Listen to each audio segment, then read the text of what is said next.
This is a Willow audiobook.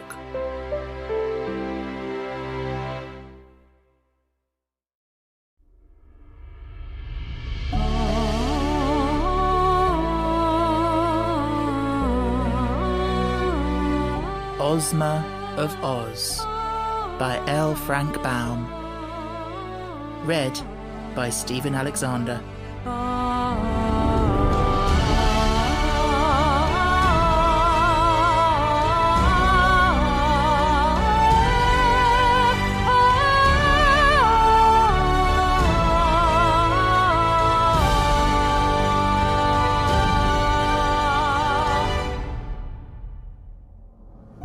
Chapter 17. The Scarecrow Wins the Fight. After Billina had entered the palace, Dorothy and Evering sat down to await the success or failure of her mission, and the Gnome King occupied his throne and smoked his long pipe for a while in a cheerful and contented mood. Then the bell above the throne, which sounded whenever an enchantment was broken, began to ring. And the king gave a start of annoyance and exclaimed, "Rockety rickets!"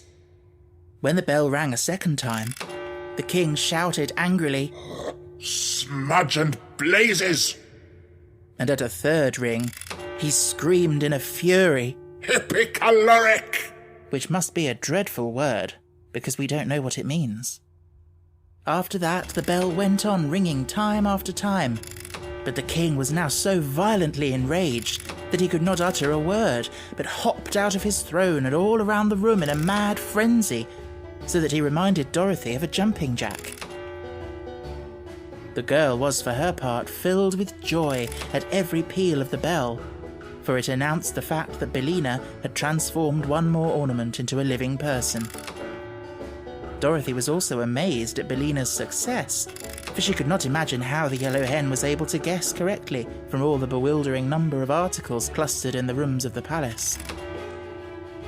But after she had counted 10, and the bell continued to ring, she knew that not only the royal family of Ev, but Ozma and her followers also were being restored to their natural forms. And she was so delighted that the antics of the angry king only made her laugh merrily. Perhaps the little monarch could not be more furious than he was before, but the girl's laughter nearly drove him frantic, and he roared at her like a savage beast.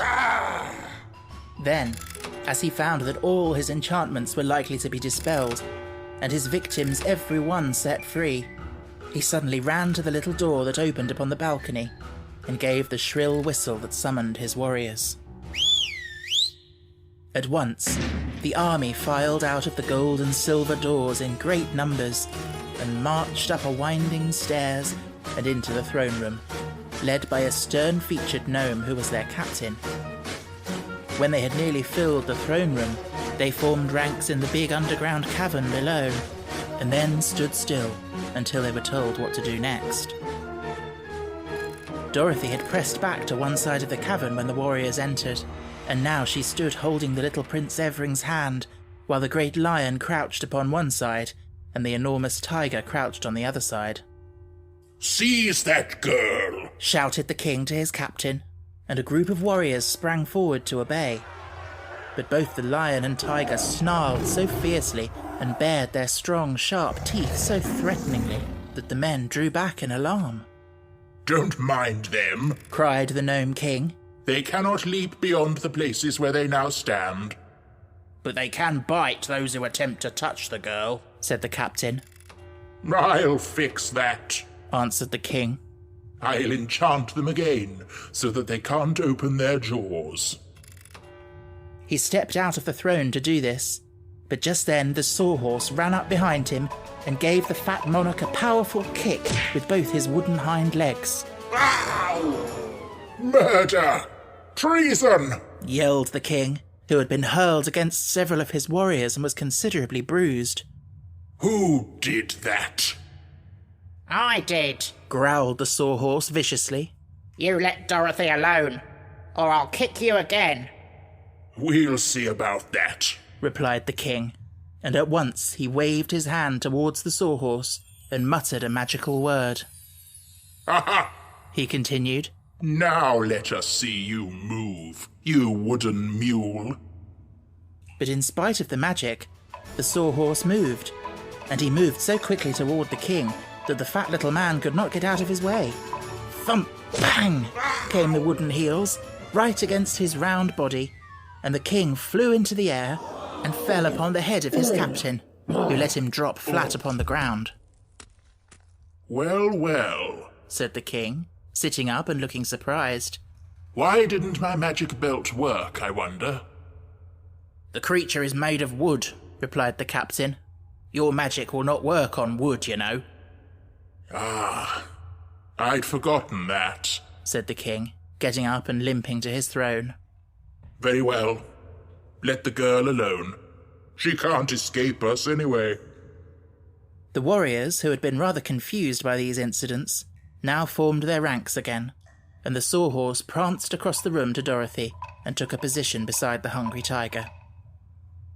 At that moment, the doors that led to the palace flew open, and the people of Ev and the people of Oz were disclosed to view. They paused, astonished at the sight of the warriors and the angry Nome King seated in their midst. Surrender! Cried the king in a loud voice. You are my prisoners. Go long, answered Billina from the Scarecrow's shoulder. You promised me that if I guessed correctly, my friends and I might depart in safety. And you always keep your promises. I said you might leave the palace in safety, retorted the king. And so you may. But you cannot leave my dominions. You are my prisoners, and I will hurl you all into my underground dungeons, where the volcanic fires glow and the molten lava flows in every direction, and the air is hotter than blue blazes. That will be the end of me, all right, said the Scarecrow sorrowfully. One small blaze, blue or green, is enough to reduce me to an ash heap. Do you surrender? Demanded the king. Billina whispered something in the Scarecrow's ear that made him smile and put his hands in his jacket pockets. No, returned Ozma, boldly answering the king. Then she said to her army, Forward, my brave soldiers, and fight for your ruler and yourselves unto death. Pardon me, most royal Ozma, replied one of her generals, but I find that I and my brother officers all suffer from heart disease, and the slightest excitement might kill us. If we fight, we may get excited. Would it not be well for us to avoid this grave danger? Soldiers should not have heart disease, said Ozma. Private soldiers are not, I believe, afflicted that way, declared another general, twirling his moustache thoughtfully. If your royal highness desires, we will order our private to attack yonder warriors. Do so, replied Ozma. Forward march! Cried all the generals with one voice. Forward march! Yelled the colonels. Forward march! Shouted the majors. Forward march! Commanded the captains. And at that, the private levelled his spear and dashed furiously upon the foe. The captain of the gnomes was so surprised by this sudden onslaught that he forgot to command his warriors to fight, so that the 10 men in the first row, who stood in front of the private's spear, fell over like so many toy soldiers. The spear could not go through their steel armour, however, so the warriors scrambled to their feet again, and by that time the private had knocked over another row of them. Then the captain brought down his battle-axe with such a strong blow that the private's spear was shattered and knocked from his grasp, and he was helpless to fight any longer. The Nome King had left his throne and pressed through his warriors to the front ranks so he could see what was going on. But as he faced Ozma and her friends, the Scarecrow, as if aroused to action by the valour of the private, drew one of Billina's eggs from his right jacket pocket and hurled it straight at the little monarch's head. It struck him squarely in his left eye, where the egg smashed and scattered, as eggs will, and covered his face and hair and beard with its sticky contents. Help! Help! Screamed the king, clawing with his fingers at the egg in a struggle to remove it. An egg! An egg! Run for your lives! Shouted the captain of the gnomes in a voice of horror. And how they did run! The warriors fairly tumbled over one another in their efforts to escape the fatal poison of that awful egg, and those who could not rush down the winding stair fell off the balcony into the great cavern beneath, knocking over those who stood below them. Even while the king was still yelling for help, his throne room became emptied of every one of his warriors, and before the monarch had managed to clear the egg away from his left eye, the Scarecrow threw the second egg against his right eye, where it smashed and blinded him entirely. The king was unable to flee because he could not see which way to run, so he stood still and howled and shouted and screamed in abject fear. While this was going on, Billina flew over to Dorothy, and perching herself upon the lion's back, the hen whispered eagerly to the girl, "Get his belt! Get the Nome King's jewelled belt! It unbuckles in the back! Quick, Dorothy! Quick!"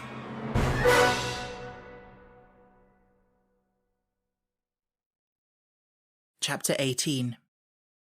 The Fate of the Tin Woodman. Dorothy obeyed. She ran at once behind the Nome King, who was still trying to free his eyes from the egg, and in a twinkling she had unbuckled his splendid jewelled belt and carried it away with her to her place beside the tiger and lion, where, because she did not know what else to do with it, she fastened it around her own slim waist.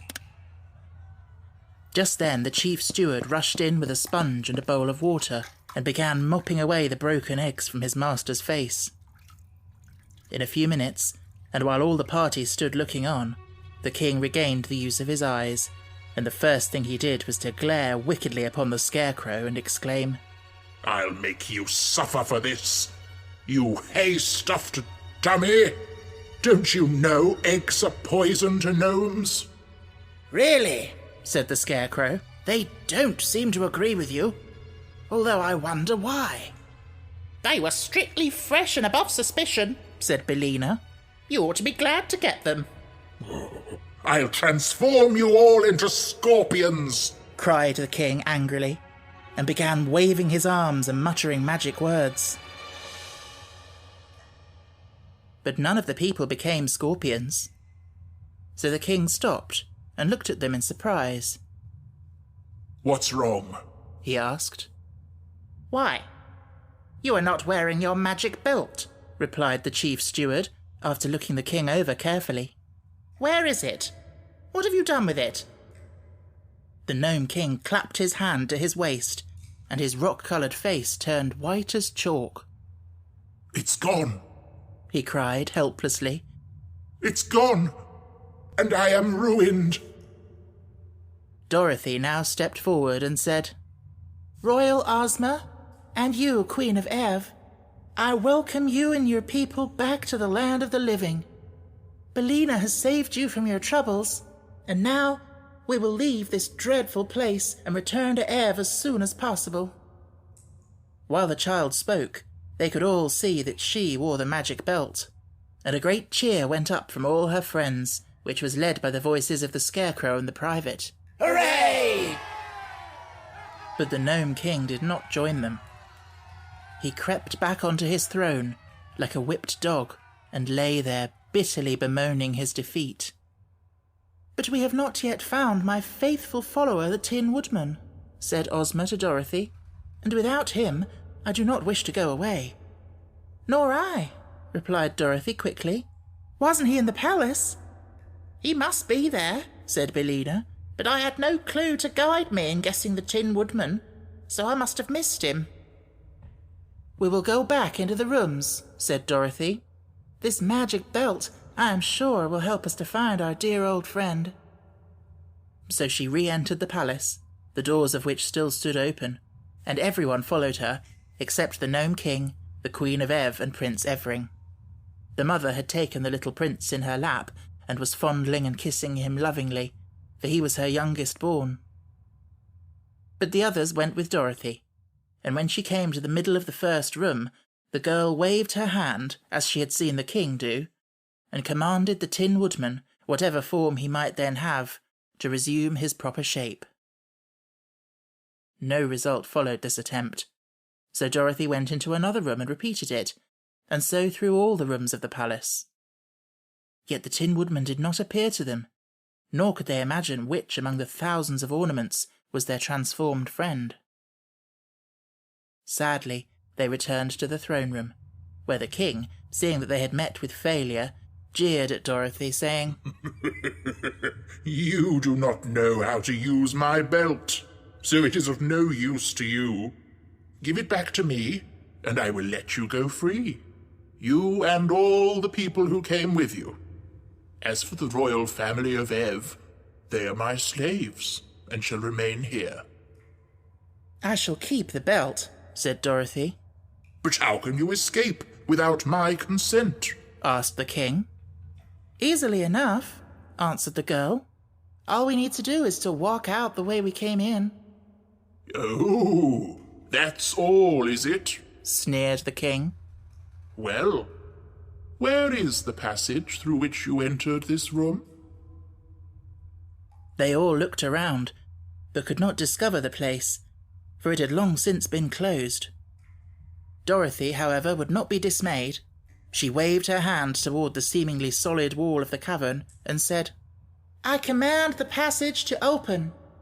Instantly the order was obeyed.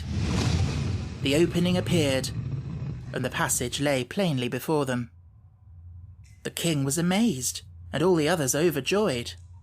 Why then, if the belt obeys you, were we unable to discover the Tin Woodman? Asked Ozma.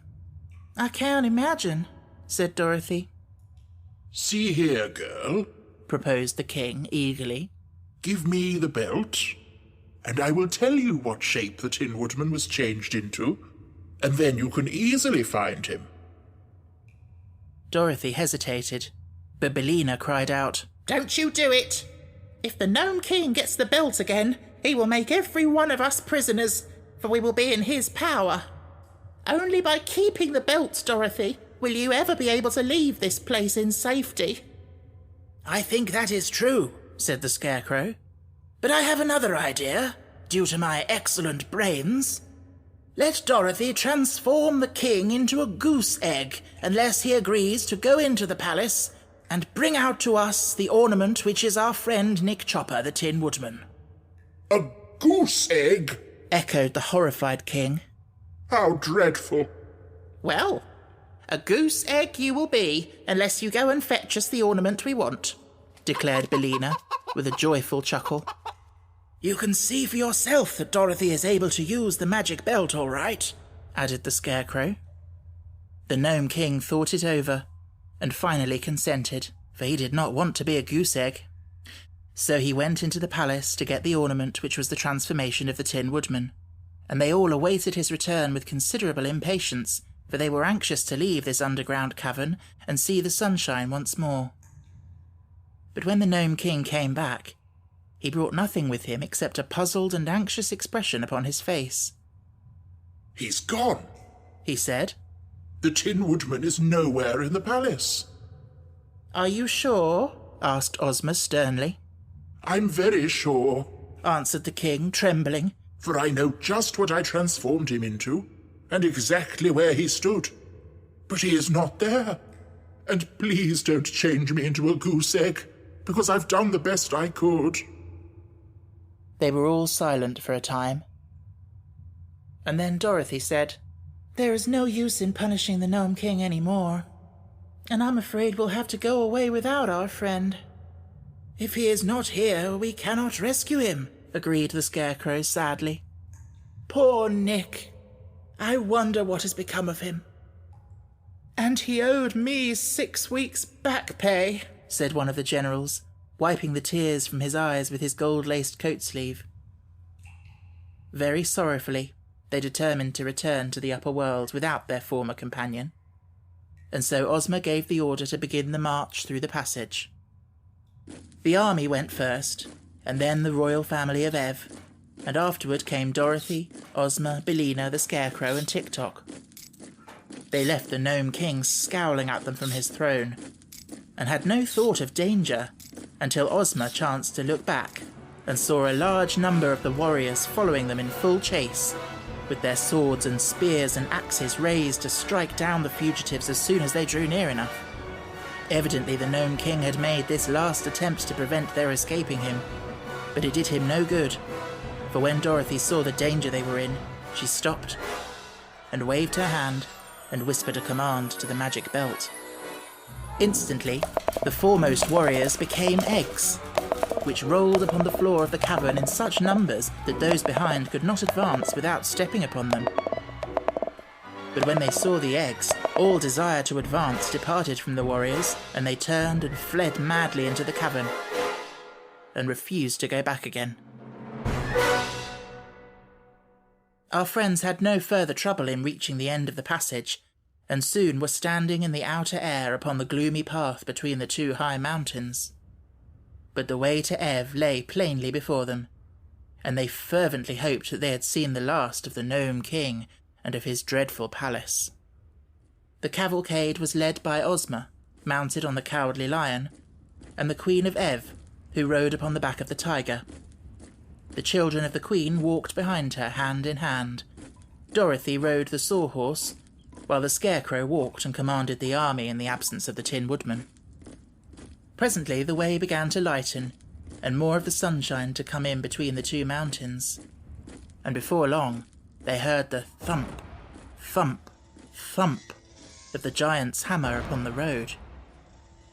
"How may we pass the monstrous man of iron?" asked the Queen, anxious for the safety of her children. But Dorothy solved the problem by a word to the magic belt. The giant paused, with his hammer held motionless in the air, thus allowing the entire party to pass between his cast-iron legs in safety.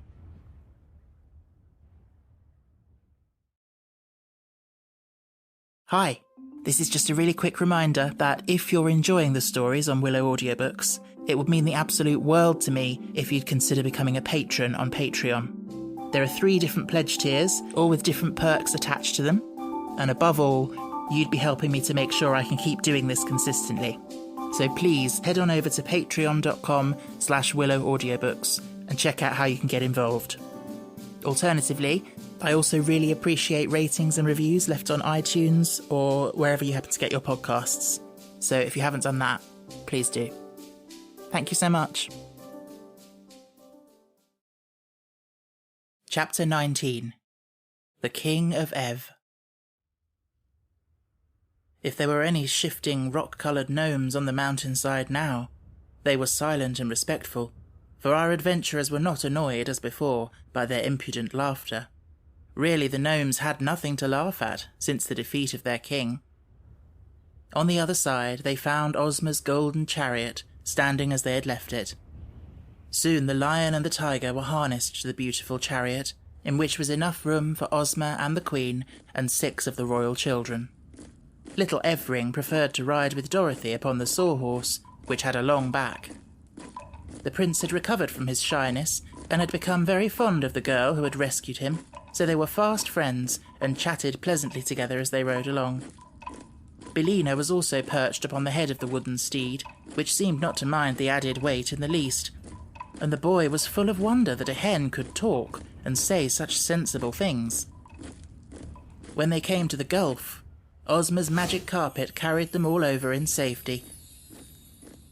And now they began to pass the trees in which birds were singing, and the breeze that was wafted to them from the farms of Ev was spicy with flowers and new-mown hay, and the sunshine fell full upon them to warm them and drive away from their bodies the chill and dampness of the underground kingdom of the gnomes. "I would be quite content," said the Scarecrow to Tick-Tock, "were only the Tin Woodman with us. But it breaks my heart to leave him behind." "He was a fine fellow," replied Tick-Tock. "although his material was not very durable." "Oh, tin is an excellent material," the Scarecrow hastened to say. "And if anything ever happened to poor Nick Chopper, he was always easily soldered. Besides, he did not have to be wound up, and was not liable to get out of order." "I sometimes wish," said Tick-Tock. "that I was stuffed with straw, as you are." It is hard to be made of copper. I have no reason to complain of my lot, replied the Scarecrow. A little fresh straw now and then makes me as good as new. But I can never be the polished gentleman that my poor departed friend the Tin Woodman was. You may be sure the royal children of Ev and their queen mother were delighted at seeing again their beloved country, and when the towers of the palace of Ev came into view, they could not forbear cheering at the sight.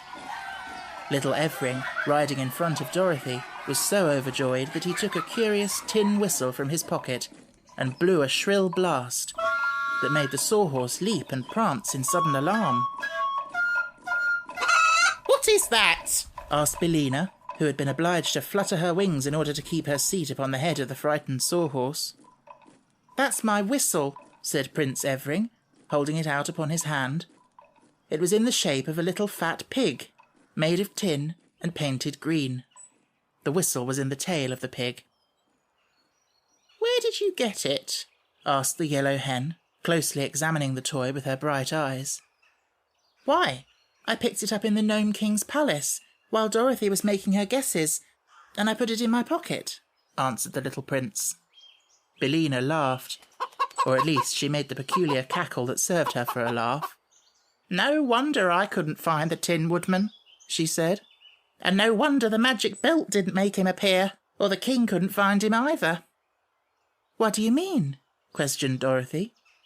Why, the prince had him in his pocket, cried Billina, cackling again. I did not, protested little Evring. I only took the whistle. Well then, watch me, returned the hen, and reaching out a claw, she touched the whistle and said, Ev!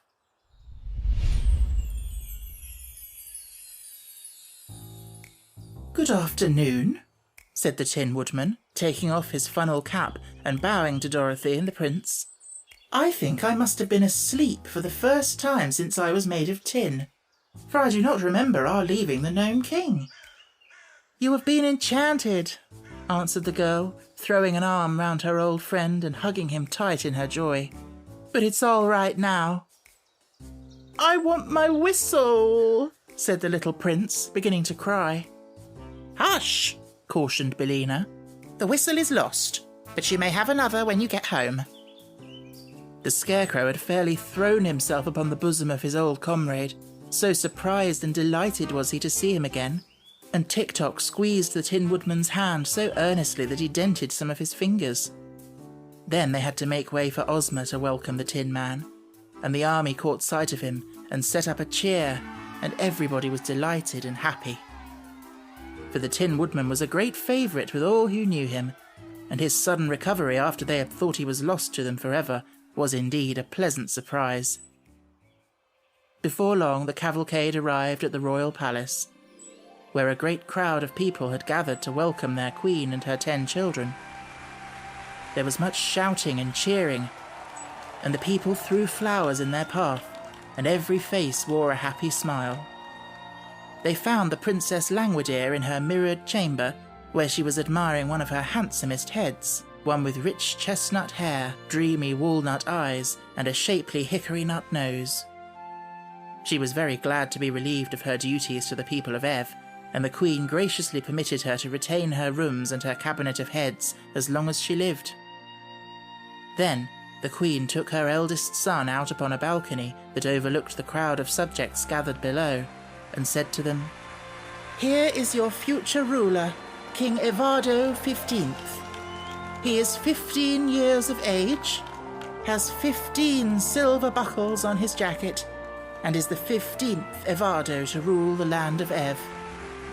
The people shouted their approval 15 times, and even the Wheelers, some of whom were present, loudly promised to obey the new king.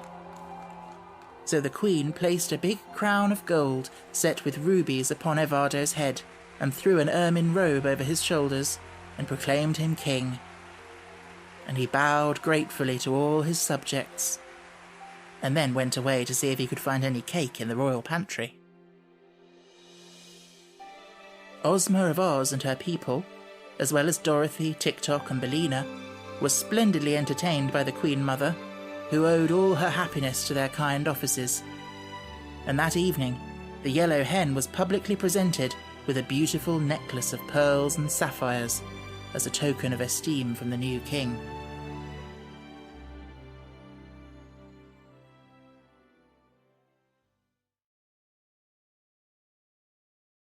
Chapter 20.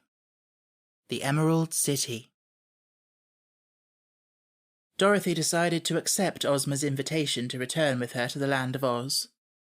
There was no greater chance of her getting home from Ev than from Oz, and the little girl was anxious to see once more the country where she had encountered such wonderful adventures. By this time Uncle Henry would have reached Australia in his ship, and had probably given her up for lost, so he couldn't worry any more than he did if she stayed away from him a while longer. So she would go to Oz. They bade goodbye to the people of Ev, and the king promised Ozma that he would ever be grateful to her and render the Land of Oz any service that might lie within his power. And then they approached the edge of the dangerous desert, and Ozma threw down the magic carpet, which at once unrolled far enough for all of them to walk upon it without being crowded. Tik-Tok, claiming to be Dorothy's faithful follower because he belonged to her, had been permitted to join the party, and before they started, the girl wound up his machinery as far as possible, and the copper man stepped off as briskly as any one of them. Ozma also invited Billina to visit the Land of Oz, and the yellow hen was glad enough to go where new sights and scenes awaited her. They began the trip across the desert early in the morning, and as they stopped only long enough for Billina to lay her daily egg, before sunset they espied the green slopes and wooded hills of the beautiful Land of Oz. They entered it in the Munchkin territory, and the king of the Munchkins met them at the border and welcomed Ozma with great respect, being very pleased by her safe return. For Ozma of Oz ruled the king of the Munchkins, the king of the Winkies, the king of the Quadlings, and the king of the Gillikins, just as those kings ruled their own people. And this supreme ruler of the Land of Oz lived in a great town of her own, called the Emerald City, which was in the exact centre of the 4 kingdoms of the Land of Oz. The Munchkin King entertained them at his palace that night, and in the morning they set out for the Emerald City, travelling over a road of yellow brick that led straight to the jewel-studded gates. Everywhere the people turned out to greet their beloved Ozma, and to hail joyfully the Scarecrow, the Tin Woodman, and the Cowardly Lion, who were popular favourites. Dorothy, too, remembered some of the people who had befriended her on the occasion of her first visit to Oz, and they were well pleased to see the little Kansas girl again, and showered her with compliments and good wishes. At one place, where they stopped to refresh themselves, Ozma accepted a bowl of milk from the hands of a pretty dairymaid. Then she looked at the girl more closely, and exclaimed, "Why, it's Ginger, isn't it?" "Yes, Your Highness," was the reply, as Ginger dropped a low curtsy, and Dorothy looked wonderingly at this lively-appearing person, who had once assembled an army of women and driven the Scarecrow from the throne of the Emerald City, and even fought a battle with the powerful army of Glinda the Sorceress. "I've married a man who owns 9 cows," said Ginger to Ozma, "and now I am happy and contented and willing to lead a quiet life and mind my own business." "Where is your husband?" asked Ozma. "He's in the house, nursing a black eye," replied Ginger calmly. "The foolish man would insist upon milking the red cow when I wanted him to milk the white one. But he will know better next time, I am sure." Then the party moved on again, and after crossing a broad river on a ferry and passing many fine farmhouses that were dome-shaped and painted a pretty green colour, they came in sight of a large building that was covered with flags and bunting. "I don't remember that building," said Dorothy. "What is it?" "That is the College of Art and Athletic Perfection," replied Ozma. "I had it built quite recently, and the Wogglebug is its president. It keeps him busy, and the young men who attend the college are no worse off than they were before. You see, in this country are a number of youths who do not like to work, and the college is an excellent place for them." And now they came in sight of the Emerald City. and the people flocked out to greet their lovely ruler. There were several bands and many officers and officials of the realm, and a crowd of citizens in their holiday attire. Thus, the beautiful Ozma was escorted by a brilliant procession to her royal city, and so great was the cheering that she was obliged to constantly bow to the right and left to acknowledge the greetings of her subjects. That evening there was a grand reception in the royal palace, attended by the most important persons of Oz, and Jack Pumpkinhead, who was a little overripe but still active, read an address congratulating Ozma of Oz upon the success of her generous mission to rescue the royal family of a neighbouring kingdom. Then, magnificent gold medals set with precious stones were presented to each of the 26 officers, and the Tin Woodman was given a new axe studded with diamonds, and the Scarecrow received a silver jar of complexion powder. Dorothy was presented with a pretty coronet and made a Princess of Oz, and Tik-Tok received 2 bracelets set with 8 rows of very clear and sparkling emeralds. Afterward, they sat down to a splendid feast, and Ozma put Dorothy at her right and Billina at her left, where the hen sat up on a golden roost and ate from a jewelled platter. Then were placed the Scarecrow, the Tin Woodman, and Tik-Tok, with baskets of lovely flowers before them, because they did not require food. The 26 officers were at the lower end of the table, and the lion and the tiger also had seats, and were served on golden platters that held a half a bushel at one time.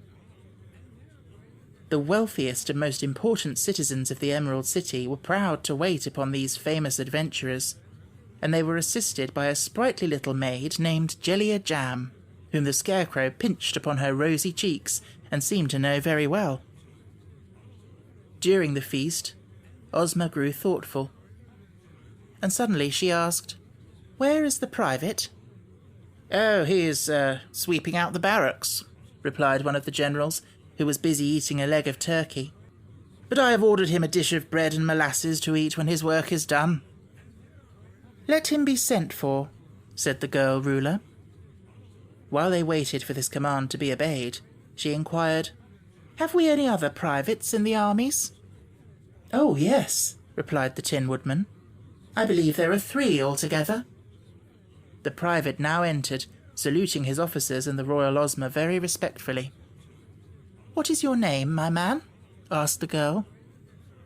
"Omby-Amby," answered the private. "Then, Omby-Amby," said she, "I promote you to be Captain General of all the armies of my kingdom, and especially to be commander of my bodyguard at the royal palace." "It is very expensive to hold so many offices," said the private, hesitating. "I have no money with which to buy uniforms." "You shall be supplied from the royal treasury," said Ozma. Then the private was given a seat at the table, where the other officers welcomed him cordially, and the feasting and merriment were resumed.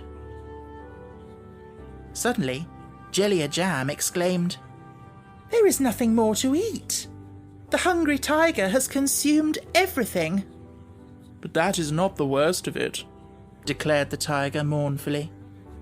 "Somewhere or somehow, I've actually lost my appetite."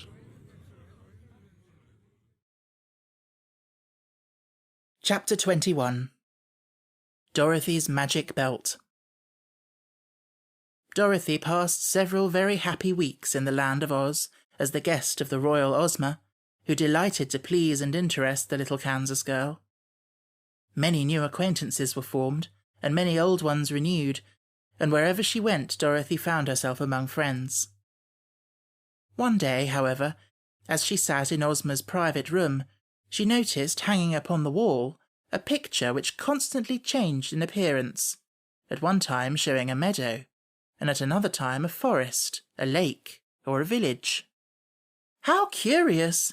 she exclaimed, after watching the shifting scenes for a few moments. "Yes," said Ozma, "that is really a wonderful invention in magic. If I wish to see any part of the world or any person living, I need only express the wish, and it is shown in the picture." "May I use it?" asked Dorothy eagerly. "Of course, my dear." Then I'd like to see the old Kansas farm and Aunt Em, said the girl. Instantly, the well-remembered farmhouse appeared in the picture, and Aunt Em could be seen quite plainly. She was engaged in washing dishes by the kitchen window, and seemed quite well and contented. The hired men and the teams were in the harvest fields behind the house, and the corn and wheat seemed to the child to be in prime condition. On the side porch, Dorothy's pet dog Toto was lying fast asleep in the sun, and to her surprise, old Speckles was running round with a brood of 12 new chickens trailing after her. "Everything seems all right at home," said Dorothy with a sigh of relief. "Now I wonder what Uncle Henry is doing." The scene in the picture at once shifted to Australia, where, in a pleasant room in Sydney, Uncle Henry was seated in an easy chair, solemnly smoking his briar pipe. He looked sad and lonely, and his hair was now quite white, and his hands and face thin and wasted. "Oh," cried Dorothy in an anxious voice, "I'm sure Uncle Henry isn't getting any better, and it's because he's worried about me. Ozma, dear, I must go to him at once." "How can you?" asked Ozma. "I don't know," replied Dorothy, "but let us go to Glinda the Good. I'm sure she will help me and advise me how to get to Uncle Henry." Ozma readily agreed to this plan, and caused the sawhorse to be harnessed to a pretty green and pink phaeton, and the two girls rode away to visit the famous sorceress. Glinda received them graciously, and listened to Dorothy's story with attention. "I have the magic belt, you know," said the little girl. "If I buckled it around my waist and commanded it to take me to Uncle Henry, wouldn't it do it?" "I think so," replied Glinda with a smile. "And then," continued Dorothy, "if I ever wanted to come back here again, the belt would bring me." "In that, you are wrong," said the sorceress. "The belt has magical powers only while it is in some fairy country, such as the land of Oz or the land of Ev. Indeed, my little friend, were you to wear it and wish yourself in Australia with your uncle, the wish would doubtless be fulfilled, because it was made in fairyland. But you would not find the magic belt around you when you arrived at your destination." "What would become of it?" asked the girl. "It would be lost, as were your silver shoes when you visited Oz before, and no one would ever see it again. It seems too bad to destroy the use of the magic belt in that way, doesn't it?" "Then," said Dorothy, after a moment's thought, "I will give the magic belt to Ozma, for she can use it in her own country, and she can wish me transported to Uncle Henry without losing the belt." "That is a wise plan," replied Glinda. So they rode back to the Emerald City, and on the way it was arranged that every Saturday morning Ozma would look at Dorothy in her magic picture, wherever the little girl might chance to be, and if she saw Dorothy make a certain signal, then Ozma would know that the little Kansas girl wanted to revisit the land of Oz, and by means of the Nome King's magic belt would wish that she might instantly return. This having been agreed upon, Dorothy bade goodbye to all her friends. Tick-Tock wanted to go to Australia too, but Dorothy knew that the machine man would never do for a servant in a civilized country, and the chances were that his machinery wouldn't work at all, so she left him in Ozma's care. Billina, on the contrary, preferred the land of Oz to any other country, and refused to accompany Dorothy. "The bugs and ants that I find here are the finest flavoured in the world," declared the yellow hen, "and there are plenty of them. So here I shall end my days. And I must say, Dorothy, my dear, that you are very foolish to go back into that stupid humdrum world again." "Uncle Henry needs me," said Dorothy simply, and everyone except Billina thought it was right that she should go. All Dorothy's friends of the land of Oz, both old and new, gathered in a group in front of the palace to bid her a sorrowful goodbye and to wish her long life and happiness. After much handshaking, Dorothy kissed Ozma once more, and then handed her the Nome King's magic belt, saying, "Now, dear princess, when I wave my handkerchief, please wish me with Uncle Henry. I'm awfully sorry to leave you, and the Scarecrow, and the Tin Woodman, and the Cowardly Lion, and Tick-Tock, and everybody, but I do want my Uncle Henry. So goodbye, all of you." Then the little girl stood on one of the big emeralds which decorated the courtyard, and after looking once again at each of her friends, waved her handkerchief.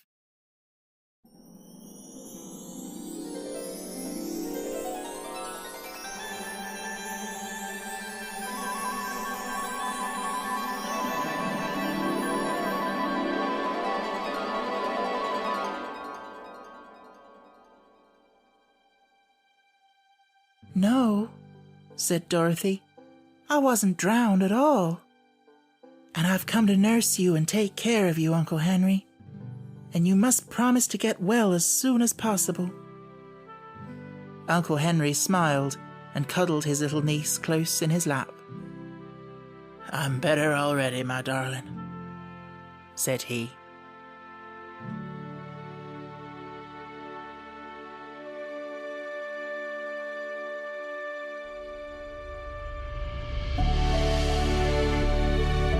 To stay updated with Willow Audiobooks, you can follow us on social media.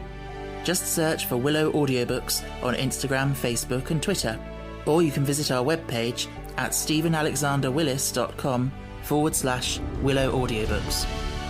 If you're enjoying this audiobook, why not leave a rating or a review on iTunes or wherever you happen to get your podcasts?